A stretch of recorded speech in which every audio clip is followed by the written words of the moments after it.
நீங்கள் பார்த்துக் கொண்டிருப்பது நியூஸ் 21 செய்திகள். தமிழ்நாடு செய்திகளை உடனுக்குடன் தெரிந்து கொள்ள நியூஸ் 21 செய்திகளை பாருங்கள். உண்மை, உழைப்பு, உயர்வு.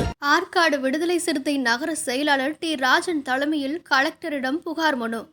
ஆற்காடு அரசு மருத்துவமனையில் மருத்துவர் மற்றும் செவிலியர் பற்றாக்குறை மற்றும் சிகிச்சைக்கு செல்லும் பொதுமக்களிடம் இழிவாக நடத்துவது தொடர்பாக புகார் மனு அளித்தனர். நியூஸ் 21 செய்திகளுக்காக ராணிப்பேட்டை மாவட்ட செய்தியாளர் பாஸ்கர். ஆற்காடு விடுதலை சிறுத்தைகள் கட்சியின் நகர செயலாளர்.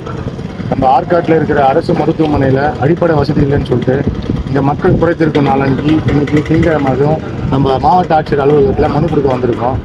இந்த மாதிரி ஆற்காடு அரசு மருத்துவமனையில் சுத்தமாக அடிப்படை வசதியே இல்லை. அவங்களோட இப்போ ஏதாவது நம்ம ஏழை எளிய மக்கள் போயிட்டு ஏதாவது பிரச்சனைக்காக நம்ம மருத்துவரிடம் போனால் அந்த மருத்துவர் வந்து நீங்கள் வாலாஜா கவர்மெண்ட் ஹாஸ்பிட்டல் போங்க, இங்கே அந்த மாதிரி எந்த வசதியும் இல்லை, சும்மா சின்னதாக அடிபட்டு வந்து போய் கேட்டாலுமே ஆற்காடு கவர்மெண்ட் ஹாஸ்பிட்டல் இருந்து நீங்கள் அருக்கம்பாறைக்கு போங்க, வாலாஜா அரசு மருத்துவமனைக்கு போங்க, இங்கே இல்லைன்னு சொல்லிட்டு அலட்சியமான பதில் பேசுறதால மக்கள் ரொம்ப அவதிப்படுறாங்க.